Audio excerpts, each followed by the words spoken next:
আসসালামু আলাইকুম আপুরা ভাইরা, কেমন আছেন? তো আজকে আপনাদের আমি দেখাবো একটা মজার জিনিস, অনেক আনন্দের জিনিস। দেখুন তো, দূর থেকে দেখতে পাচ্ছেন কিনা কি লেখা? হ্যাঁ, এটা আর কিছু না, আমাদের বাংলাদেশের বাংলা টাউন লন্ডনে।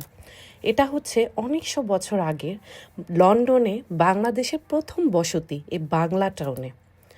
তো আমরা এই জায়গাটাই আজকে দেখানোর চেষ্টা করব আপনাদের। লন্ডনের মাটিতে চিন্তা করতে পারেন?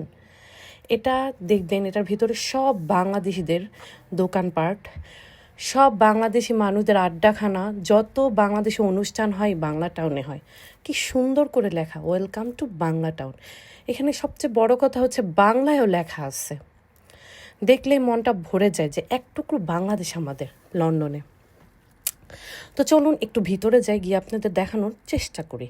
তো হেঁটে হেঁটে সামনে যাচ্ছিলাম, ওই যে দেখেন হোটেল, আশেপাশে দেখবেন যে আপনার বাংলায় লেখা দোকানও আছে, আপনার মানি এক্সচেঞ্জ, রেস্টুরেন্ট, তারপর হচ্ছে আপনার কি জানি সবচেয়ে বড় কথা হচ্ছে এখানে একটা সোনালী ব্যাংকও ছিল, কিন্তু এখন আর নেই।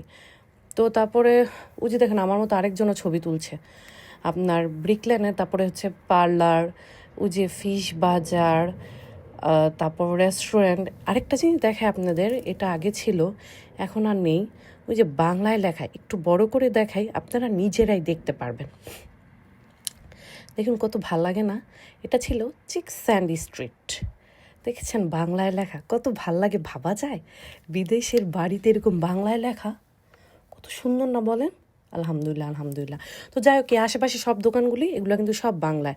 রোজা রমজানে ঈদে টিদে কী যে সুন্দর করে সাজানো হয়, এক টুকরো বাংলাদেশ, সত্যি বাংলাদেশ। ওই যে দেখুন বাংলার গ্রান, মায়ের হাতের রান্না, গ্রাম বাংলার কত দোকানপাট, মানে এক ভিডিও তার কতটুকুই বা করবো। তো যতটুকু দেখানোর চেষ্টা করেছি আমরা আলহামদুলিল্লাহ। তো আপনাদের কাছে কেমন লাগলো আমাকে কিন্তু অবশ্যই জানাবেন, আমার মনে হয় আপনাদের কাছে খুব ভালো লাগবে। তো ভালো থাকবেন সবাই, আমার ভিডিওটা এনজয় করবেন। টাটা, আল্লাহ হাফেজ, বাই বাই।